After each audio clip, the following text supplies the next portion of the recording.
எதை பற்றி பேச போகிறோம்னா கோபத்தை எப்படி குறைப்பதுன்னு தான். வீட்டுக்கிட்டேயோ அல்லது வெளியிலையோ போகும்போது அங்கேருந்து ஆரம்பிக்குது கோபம்.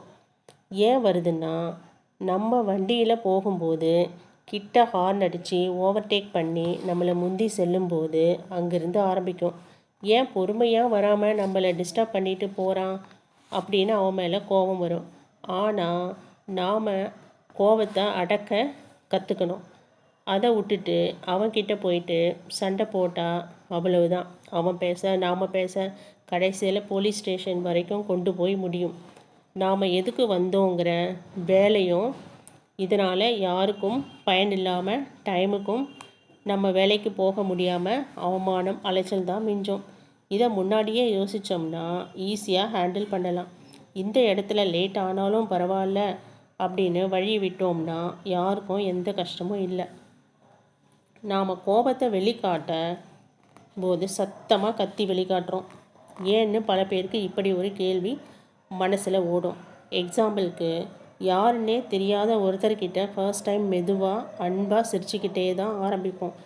அந்த நபரே நமக்கு பிடிக்காத விஷயம் செய்யும்போது அவர் மேலே கோபம் வருது. ஏன் நம்ம வீட்டையே எடுத்துக்கோங்களேன். அப்பா அம்மாவாக இருக்கட்டும், அண்ணன் தம்பியாக இருக்கட்டும், ஏன் மனைவியாக கூட இருக்கட்டும், இப்படி அமைதியாக சந்தோஷமாக போயிட்டு இருக்கும்போது யார்கிட்டெல்லாம் நம்ம மெதுவாக பேசினோமோ அவங்கக்கிட்ட எல்லாம் பிடிக்காத விஷயம் பண்ணும்போது சத்தமாக கத்துறோம். ஏய், இதையா அங்கே வச்ச, அதையா அங்கே வச்ச பொருள் வச்ச இடத்துல இல்லை, உனக்கு என்ன அறிவில்லையா, முட்டாளா அப்படின்னு காய்ச்சி மூச்சுன்னு கத்துவோம். கோபம் அதிகமாகிட்டே போகுது. நம்ம நார்மலாக பேசும்போது அது அவர் காதில் விழாது. ஏன்னா மனசு ரொம்ப பக்கத்தில் இருந்துச்சு. நாம் கோபப்படும்போது மனசு ரொம்ப தூரம் விலகி செல்ல செல்ல வார்த்தையும் சத்தமும் அதிகமாக ஆகுது. ஸோ மனசு ரொம்ப பக்கத்தில் வச்சுக்கணும். அன்பாக பக்கத்தில் வச்சுக்கிறது, அன்போடு சகிப்புத்தன்மையோடும் இருக்கும்போது கோபம் அவ்வளவு ஈஸியாக நம்மக்கிட்ட வராதுங்க. ஓகே, மற்றவங்க நம்ம மேலே கோவப்பட்டா அதை நம்ம எப்படி சமாளிப்பது? நீங்கள் கேட்குறது புரியுது. அதுக்கு ஒரு குட்டி கதை, அருமையான கதை, நிறைய பேர் கேட்டிருப்பீங்க. புத்தர் ஒரு கூட்டத்தில் பேசும்போது நல்ல விஷயம்லாம் சொல்கிறாரு. நல்ல விஷயந்தான் சொன்னால் யாருக்குமே பிடிக்காத.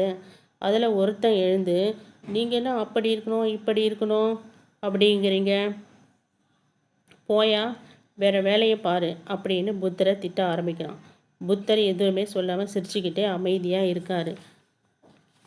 திட்டுறவன் கிட்ட இருக்கிறவனுக்கு கோபம் வருது. இவன் புத்தரை திட்டுறான், புத்தர் எதுவுமே சொல்லாமல் சிரிச்சுக்கிட்டே இருக்காரு அப்படின்னு மனசில் நினைக்கிறான்.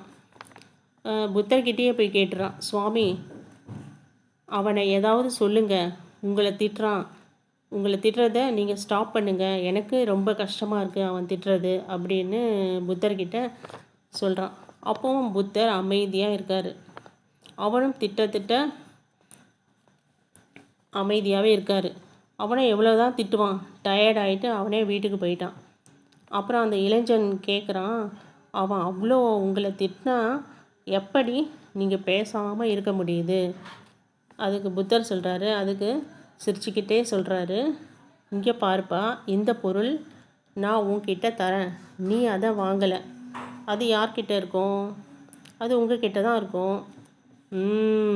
அது மாதிரி தான் அவன் என்ன திட்டானா, அதை நான் வாங்கலையா, அது யார்கிட்ட இருக்கும்? அது அவன்கிட்ட தான் இருக்கும். அவன் திட்டுறது எல்லாம் அவனையே திட்டிக்கிறதுக்கு சமம். அதனால தான் நான் உட்காந்து அவன் திட்டுறதை ரசித்து பார்த்துன்னு இருந்தேன் அப்படின்னு இந்த கதை மூலியமாக உணர்த்துது. ஓகே, கோபத்தை கண்ட்ரோல் பண்ண ரெண்டு டிப்ஸ் மட்டும் சொல்லிட்டு முடிச்சிடுறேன். ஒரு ஊரில் கணவன் மனைவி சண்டை போட்டுகிட்டே இருந்தாங்களாம். அவங்க பேச இவன் பேச சண்டை ரொம்ப அதிகமாகிடுச்சு.